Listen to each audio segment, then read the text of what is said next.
قد مكر الذين من قبلهم فأتى الله بنيانهم من القواعد فخر عليهم السقف من فوقهم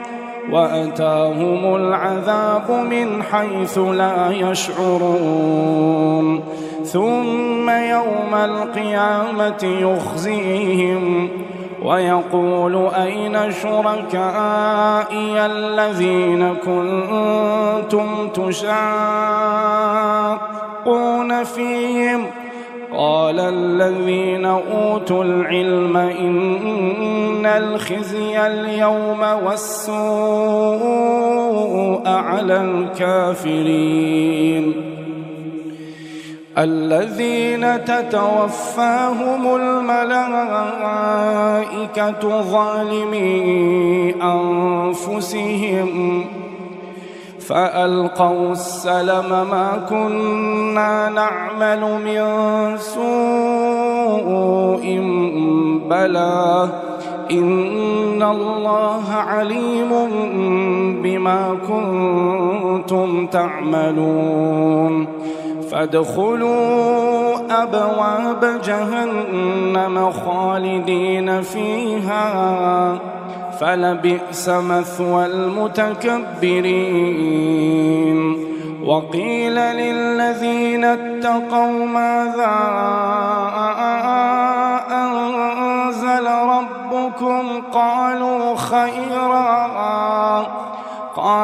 خيرا للذين أحسنوا في هذه الدنيا حسنة ولدار الآخرة خير ولنعم دار المتقين جنات عدن يدخلونها تجري من تحتها الأنهار لهم فيها ما يشاءون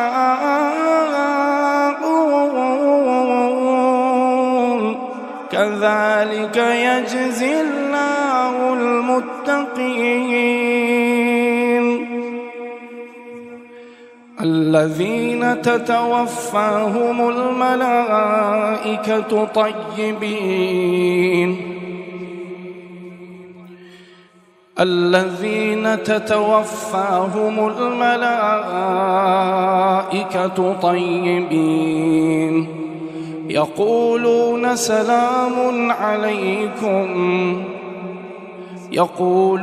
سلام عليكم ادخلوا الجنة بما كنتم تعملون هل ينظرون إلا أن تأتيهم الملائكة أو يأتي أمر ربك كذلك فعل الذين من قبلهم وما ظلمهم الله ولكن كانوا أنفسهم يظلمون فأصابهم سيئات ما عملوا وحاق بهم ما كانوا به يستهزئون